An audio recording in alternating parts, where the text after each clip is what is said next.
All right, we are live. Hey guys, I hope you're doing wonderful this weekend. It has been a very warm start to our weekend. Temperatures out there right now sitting in the 70s, going to be rising up towards the 80s and 90s eventually this afternoon. A very warm day ahead of us. What happened to that cooler weather, right? Temperatures were down in the 50s and 40s even some mornings earlier this month, but the warmer weather is back.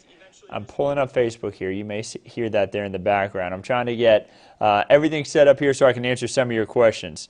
I see Brianna saying, no, I want the cold. I'm sorry, Brianna. It's very much on the warm side today, and that's going to continue through today. Roy is always asking, have you hugged your wild hog trapper today? Roy, always asking. I got to get the backstory on that, man. You got to tell me what's going on there.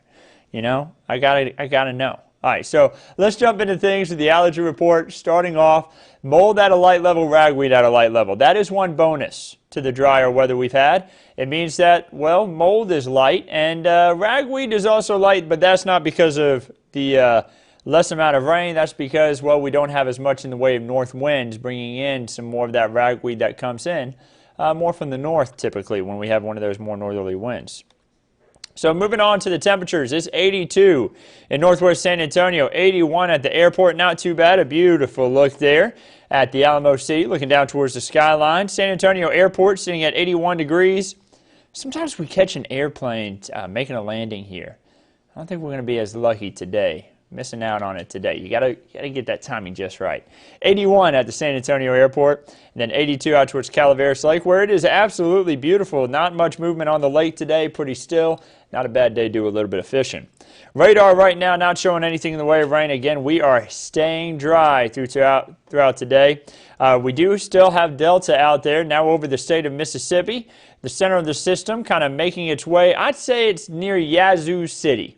And if you don't know where Yazoo City is, I wouldn't be surprised. I'm from Mississippi. If you've heard me talk about it before, Yazoo City is kind of just in this area. That's where the center of the system is. Had a lot of power outages in Arkansas, Mississippi, and down into Louisiana, where the system made landfall yesterday as a Category 2 hurricane near Creole, Louisiana. That's going to be just east of Lake Charles. The system moving off to the northeast pretty quick there.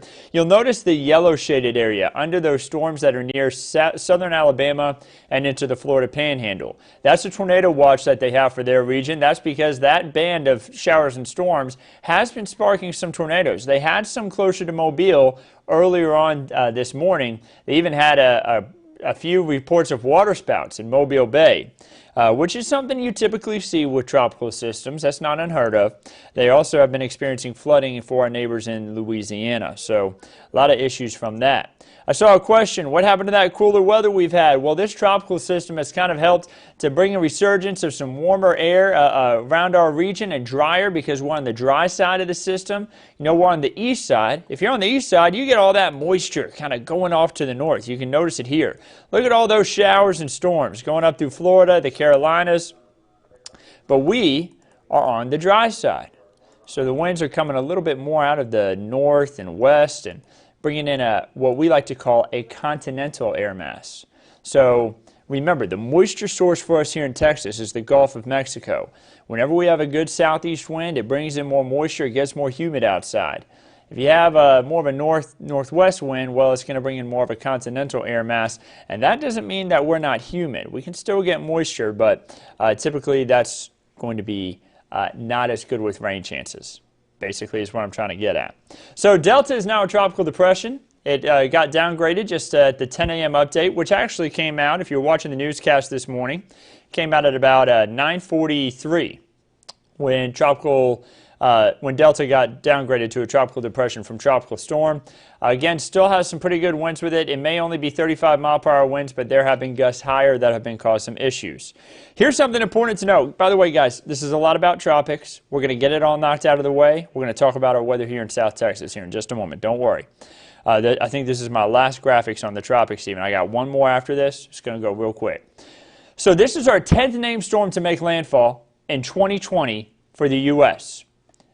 That is the most U.S. landfalling named storms, a bit of a long title there, since 1916. Now, this is now the record. It's actually the most in history, excuse me. In 1916, we had 9. But now, for 2020, we've had more than any other year on record. A majority of these have been in the Gulf of Mexico. Remember, we had 2 make landfall in Texas. That was Hannah and Beta. And then we had Cristobal, Marco, Laura, and Delta. Those 4 made landfall in Louisiana.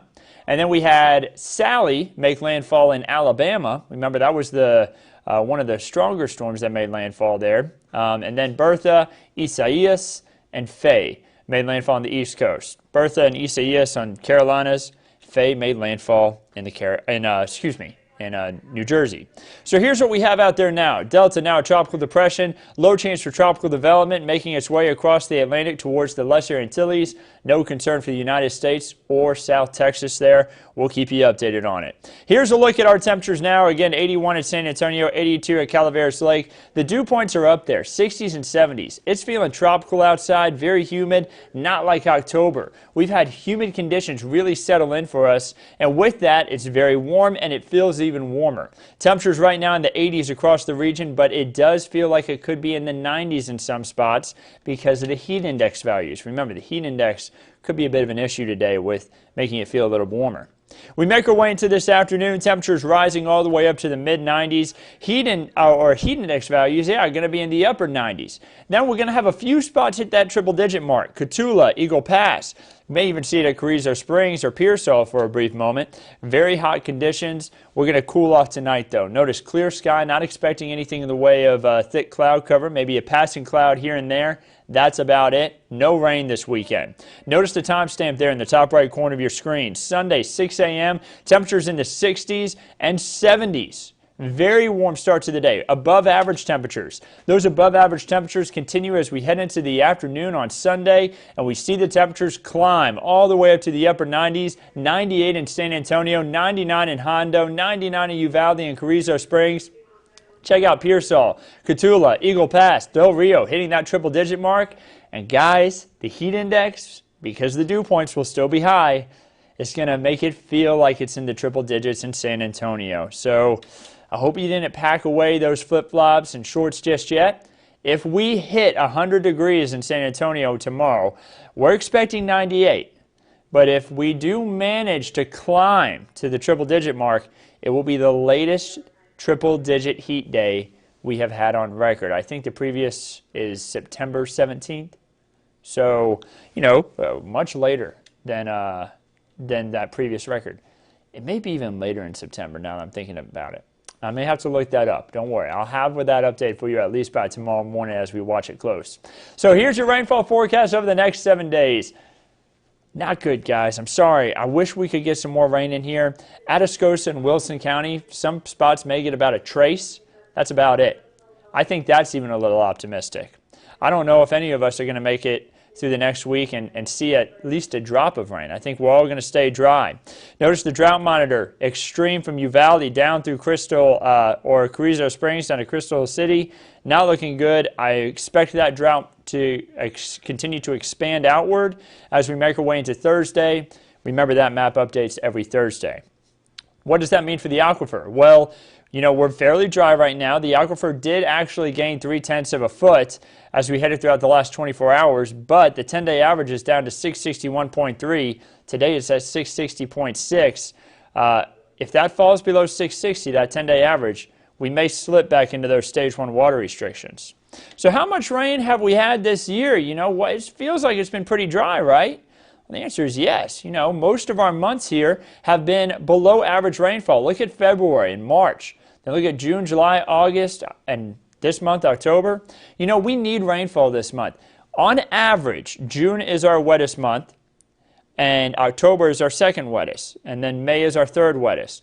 Now, May was the wettest month we've had this year so far, 5.83 inches. June, we were well behind average. We got less than an inch. And then this month, we've got nothing so far. So hopefully we can catch up a little bit. This year, you see, we are well behind the average for the whole year. That's the average for the whole year. Remember, that's not up to this point. That 32.27 is for a full year in San Antonio. So if we can cash in on some more rain here till the end of the year, we'll be lucky. But you know, typically we have, let's see here, 4, 5, 6, 7, let's say about 8, a little more than 8 inches for the rest of the year. Possible is what we would need in order to catch up. And we're well more than 8 inches behind our average. So we'd have to have some very above average months for November and December. And remember, we don't want all the rainfall at once. We want the rain. We just don't want it all at once. Of course, it has had effects, having not so much rain. You see that we are pretty low on Medina Lake, Canyon Lake holding strong at 92.3% full. Medina Lake, 49.5% full, below that 50% mark. So the next 7 days, what happens? No chances for rain, guys. Lows in the 60s, highs in the 90s each day until we get into Thursday and Friday. Highs will drop back down to being in the 80s.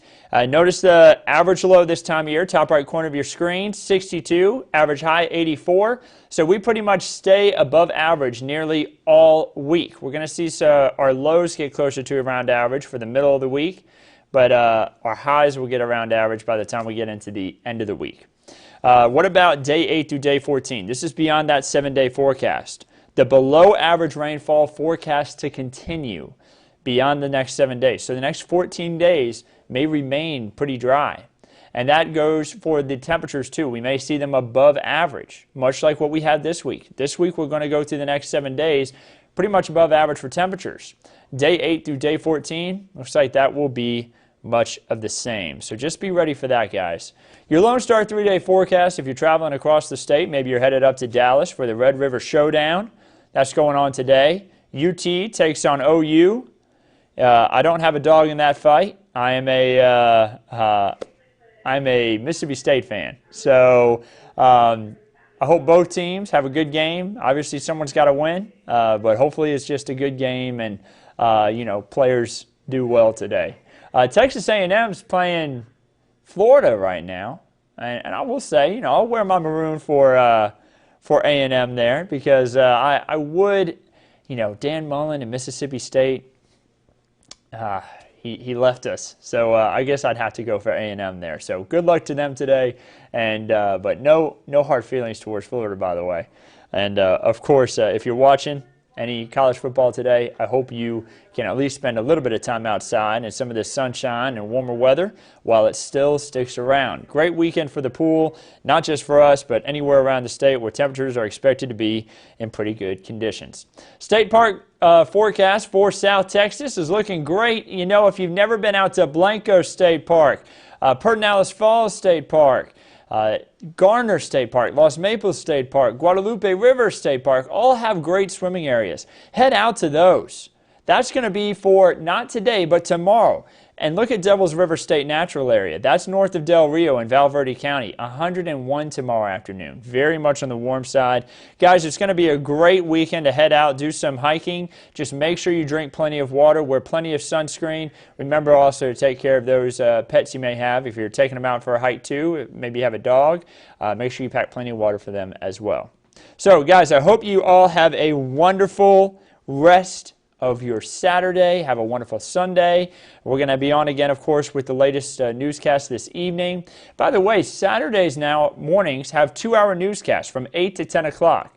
Be sure to tune in. It used to be just be an hour long from 8 to 9, but now we're going from 9 o'clock to 10 o'clock as well. So 2-hour time span there to tune in to your latest news and weather updates in the morning. If you're waking up a little bit later, maybe you can catch us for that second hour.